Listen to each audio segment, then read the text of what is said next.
Good morning friends, welcome to my channel, welcome to a new blog.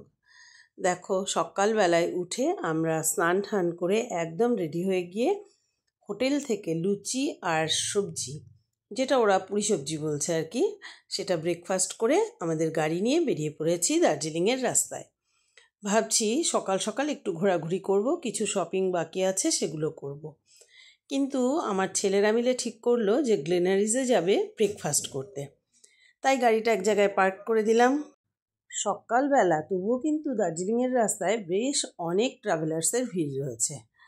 এইবার দেখো, আমরা পৌঁছে গেছি গ্লেনারিজে, ঢুকে পড়লাম। এত বছর দার্জিলিংয়ে এসেছি, কিন্তু কখনো কোনো দিনও এখানে এসে ব্রেকফাস্ট করা হয়নি। এইবার ছেলেরা একটু বড় হয়েছে, ওদের একটা মতামত তৈরি হয়েছে, ওরা স্থির করেছে এখানে এসে ব্রেকফাস্ট করবে। যদিও লুচি সবজি খেয়ে বেরিয়েছি, কিন্তু এখানে এসেও একটু কিছু খাবো, এটা তার জন্য চলে এলাম।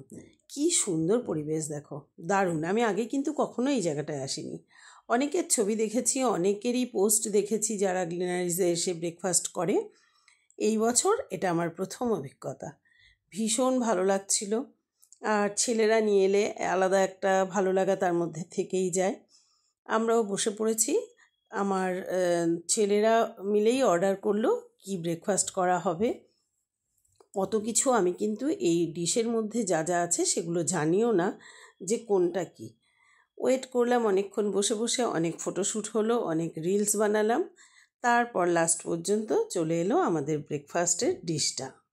এই দেখো, সুন্দর একটা ব্রেকফাস্ট ডিশ চলে এসছে, দেখেই বেশ খুশি হয়ে গেছি। তারপরে চলে এসছে হট চকলেট। আমরা সব কিছু একটু একটু করে টেস্ট করছি। তারপর চাটাকে নিজে বানিয়ে নিতে হবে।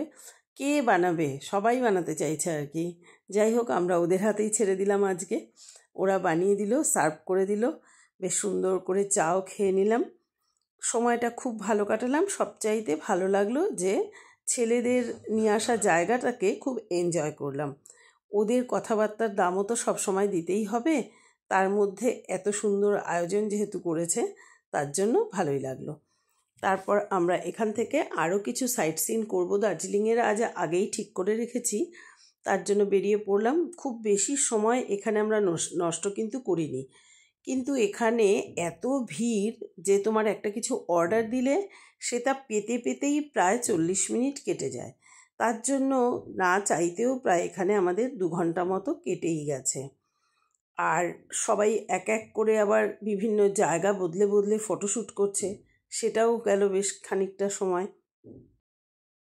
তারপর আমরা সাইট সিন একে একে শুরু করলাম। আমরা চলে গেলাম জাপানিজ টেম্পল, বুদ্ধিস্ট মনেস্ট্রি, এগুলো এক এক করে ঘুরে দেখলাম। এখানেও অনেকবার এসেছি, কিন্তু এখানকার বেশ নীরবতাটা আমার খুব ভালো লাগে। চুপচাপ ঘুরে ঘুরে সব কিছু দেখা, আর খালি পায়ে উঠতে হয় ঠান্ডার মধ্যে, যে ঠান্ডা ভীষণভাবে অনুভব করা, এটাও কিন্তু একটা বেশ ভালোই লাগা। আমরা গরমের থেকে যখন দার্জিলিংয়ে আসি, ঠান্ডাটাকে উপভোগ করার জন্যই আসি, তাই সেই জিনিসটাও বেশ ভালো লাগছিল। এপাশে ওপাশে বুদ্ধের দর্শন, মজা, সমস্ত কিছু করলাম। তারপর পরের স্পট হচ্ছে বাতাসিনী, সেখানে চলে গেলাম। আর দার্জিলিংয়ের টয় ট্রেনে আমরা চড়তে পারিনি, আমরা টিকিট করা ছিল না আমাদের। আমরা তো খুব অল্প সময়ের জন্য গেছি, এমনি বাতাসি লুপ থেকে জাস্ট দেখলাম, ফটো তুললাম, ঘুরলাম, এনজয় করলাম, বাস। আমরা এর আগে যে দুবার এসেছিলাম তখন কিন্তু টয় ট্রেনটা বন্ধ ছিল। অনেকবার মাঝখানে অনেকগুলো বছর আর কি টয় ট্রেনটা মনে হয় চলছিল, আবার চলছে। টয় ট্রেন না থাকলে দার্জিলিংয়ে ঠিক মানায়ও না। আমরা সবাই দার্জিলিংয়ে যখন আসি তখন টয় ট্রেনের আওয়াজ শুনবো, টয় ট্রেন চড়বো বা দেখবো, এটাও আমাদের কাছে একটা বিশেষ আকর্ষণ দার্জিলিংয়ের। বাতাসি লুপের টয় ট্রেনটা যেখানটায় ঘোরে, এখানকার নিয়ম হচ্ছে যে 2টোর মধ্যে সমস্ত দোকান বন্ধ করে দিতে হবে। সব দোকানপাটগুলো এই জন্য দেখলাম তুলতে শুরু করে দিয়েছে, সবাই খুব ব্যস্ততার সঙ্গে। এরই মধ্যে হঠাৎ করে দেখো, কুয়াশায় কিন্তু আচ্ছন্ন হতে শুরু করেছে। এই অসময়ে এটা শুধু পাহাড়ি এলাকাতেই সম্ভব। আর ভীষণ এটা একটা ভালো লাগা, কিন্তু হঠাৎ করে অন্ধকার করে এসে কুয়াশা জমতে শুরু করে দিয়েছে দেখলাম চারদিকে।